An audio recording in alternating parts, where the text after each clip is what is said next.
Good evening. So I have a confession to make. I have way more confidence in 8-year-olds than I do in any of us.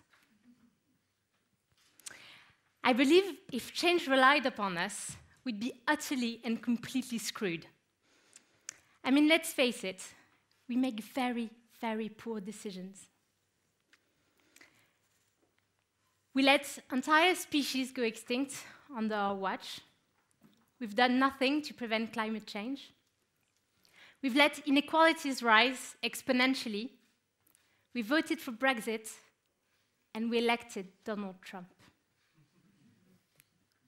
I mean, I know. Most people in this room eat organic food, recycle their waste, maybe even cycle to work, and would never dream of voting for a psychopathic president. But still, on a global scale, we really suck.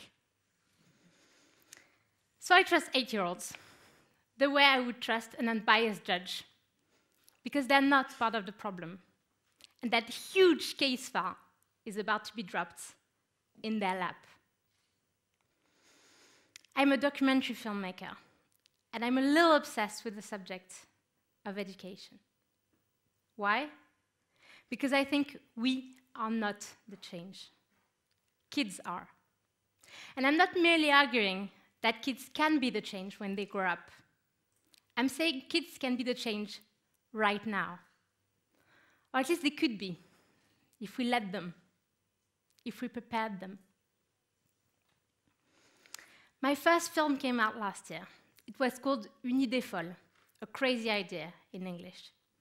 And it argued that we are educating kids for a world that no longer exists, and that in order to prepare them for the unknown, we needed a radical change in a school system. So for the past 3 years, I've visited a lot of schools. I visited private schools, public schools, kindergartens, primary schools, middle schools, high schools, all over the country. Schools in which things worked a little differently. And so on Tuesday, I was in a high school in the Paris suburbs, right in the middle of the Fox News no-go zones, interviewing a very bright 16-year-old called Kelia. And I asked her, what pisses you off? Very easy question for a 16-year-old. I was half expecting her to say, my mother. But instead, she said this. She said, what really pisses me off is that we're never asked for our opinions. They keep on voting laws that will have a huge impact on our future, and we have zero say about it. And it's true. 16-year-olds can't vote in this country. We feel they're too young to have a say in their future, too young to contribute to society. Interestingly, though, what they are not is too young to go to prison. Go figure.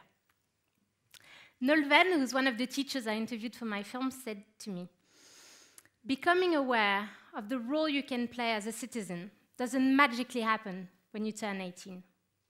It requires practice, and it can't just happen overnight because you now have the right to vote. This is a belief that is shared by all of the teachers that I have met. And so a few weeks ago, in a primary school near Bordeaux, Amélie was asking the kids in her class what they were worried about, what they would like to change if they could. Plastic! An 8-year-old screamed.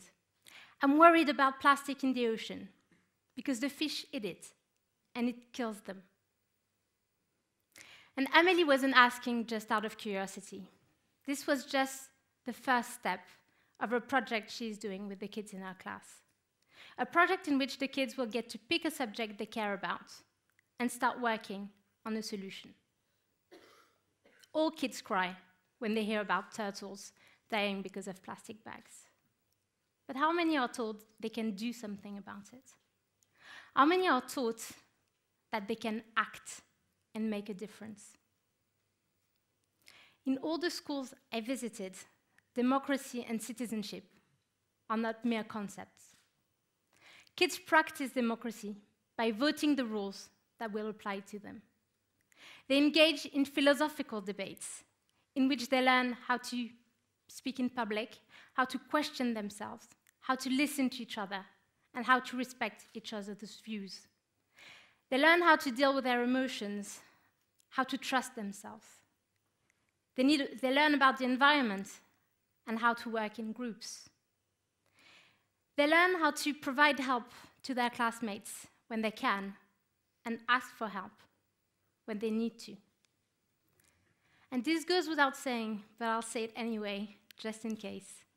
They also learn to read, to write, and to count, like any other kid in any other school. In short, they learn how to be actual citizens. And the result of this is very simple.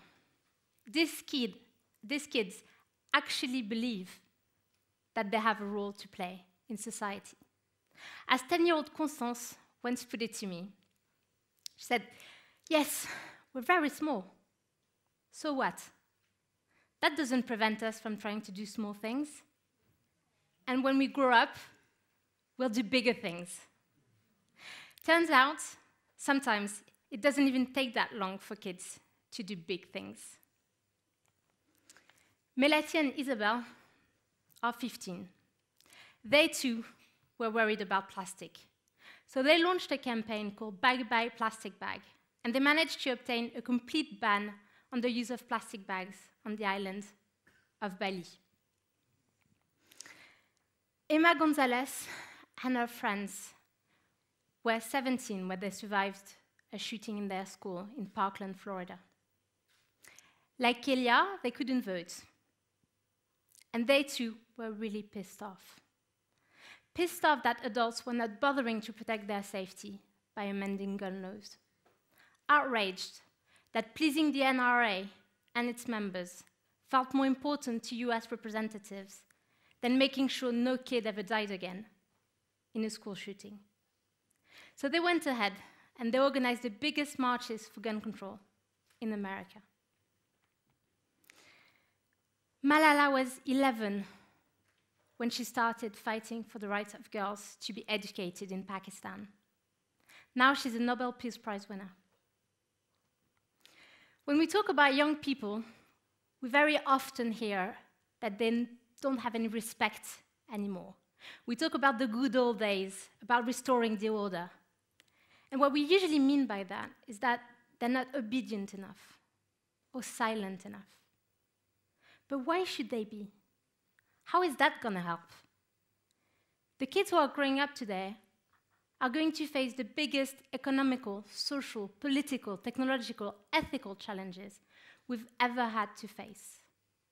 We don't need them to be obedient. We certainly don't need them to be silent. What we need is for them to be creative, to be brave, to be ethical, to be fierce. We need them to be able to manage complexity, to be able to solve problems together. We need them to be ready to reinvent every part of their world. Contrary to what we often believe, we do not always know best. And we do not have the solutions to tomorrow's problems. But what we can do is provide our kids with the tools they will need and make sure we empower them and make them trust their own ability to be change makers. This, however, is not going to happen through sheer magic. The schools I've told you about exist practically everywhere, but they're a tiny minority. They exist because of the teachers who work in them. Teachers who have understood that we could not wait for public policy to evolve, to start educating our kids for the future. Teachers who very often enrolled in extra training that they paid for out of their own pockets and attended during their holidays to achieve this. Teachers who had enough self-confidence to try and do something different and risk failing. But most teachers can't take that leap of faith. They're too overworked, underpaid, undertrained, and undervalued. And although teachers in France are better off than they are in America, judging by those time covers, we still live in a country where a lot of people believe that they have picked their job because of the number of holidays.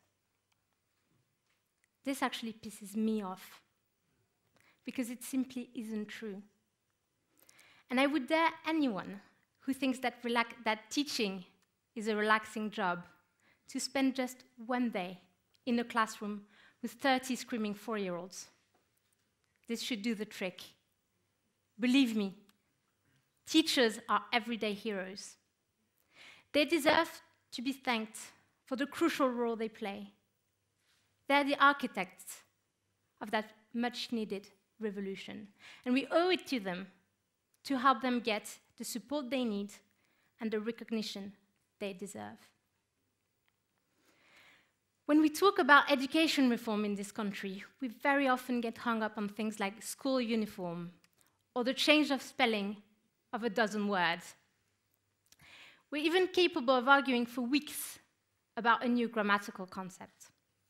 What we do not do is ask the most important questions. What is school for? How can we educate kids to be the change the world so desperately needs? We must start having this conversation, all of us together, not just politicians and experts, because we each have a role to play in the evolution of our school system. And time is running out. So let's empower our kids so we can start trusting them with our lives. Thank you very much.